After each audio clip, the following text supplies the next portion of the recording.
Hey, grown folks, what's up? This is your hostess with the mostest, Donna Smith, aka Lady D.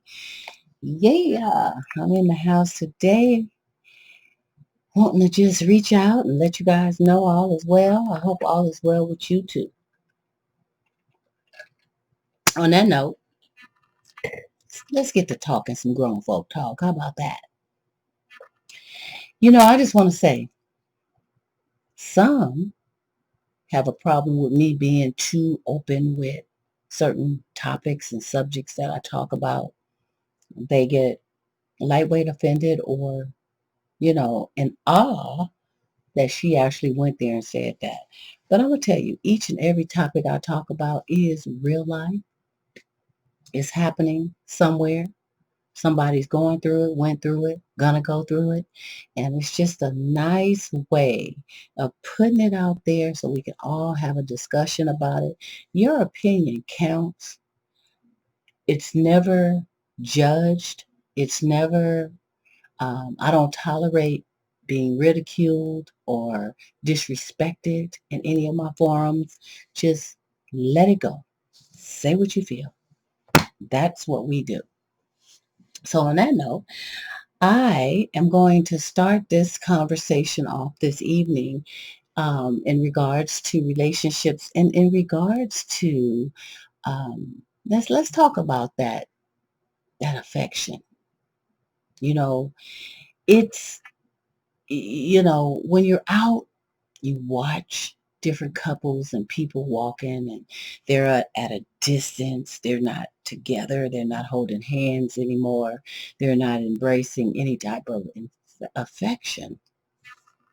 And, it really amazes me because I know over affectionate people can sometimes get on your nerves if you're not in the mood. But for the most part, who does not love or like affection?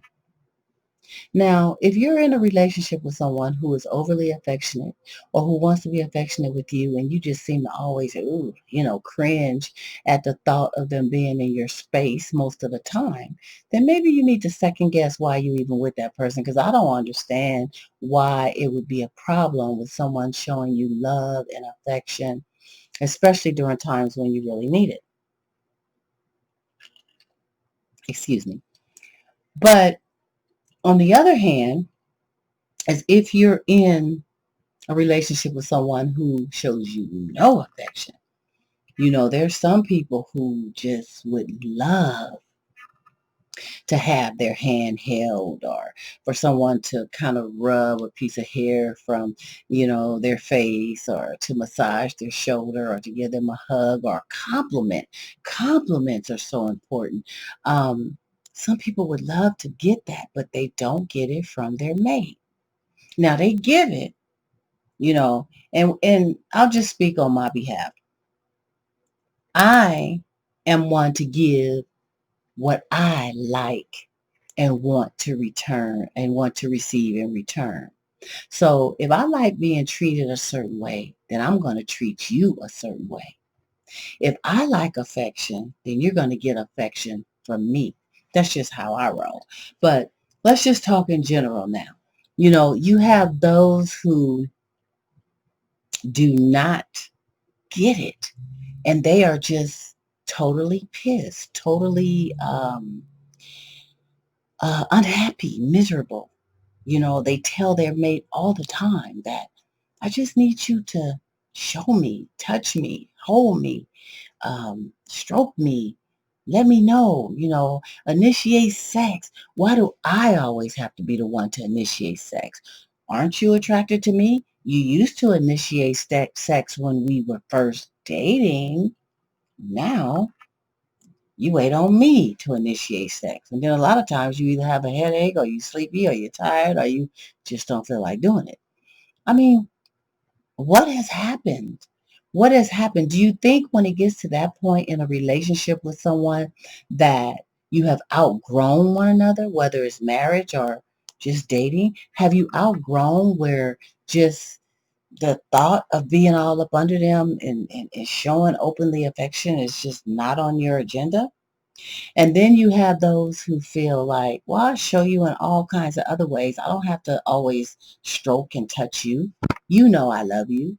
You know that I care. You know that I'm here for you. Why do I have to openly show you? Ugh, come on, please.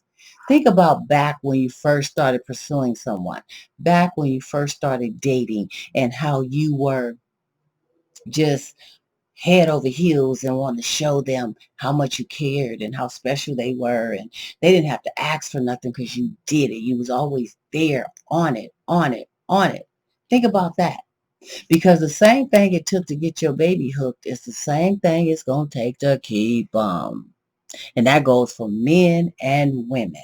It's just a thought. I wanted to plant that in there for you. But what about this affection? I mean, why is it a problem for people?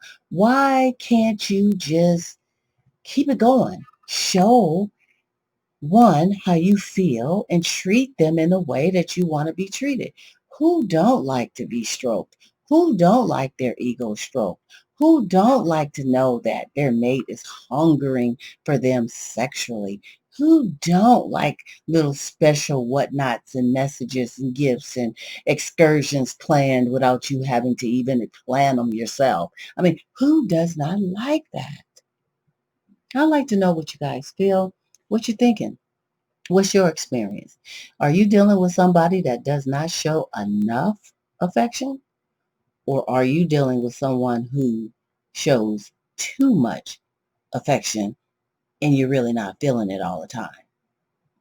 I am your hostess with the most, is Donna Smith, aka Lady D, sprinkling you with some grown folk topics and discussion. You can join in on Facebook under Donna Smith, YouTube under Donna Smith, aka Lady D, and on Twitter under Miss Lady D 111. Join in again where we'll always have stimulating topics of conversation to share with you. Subscribe to my channel and definitely tell a friend.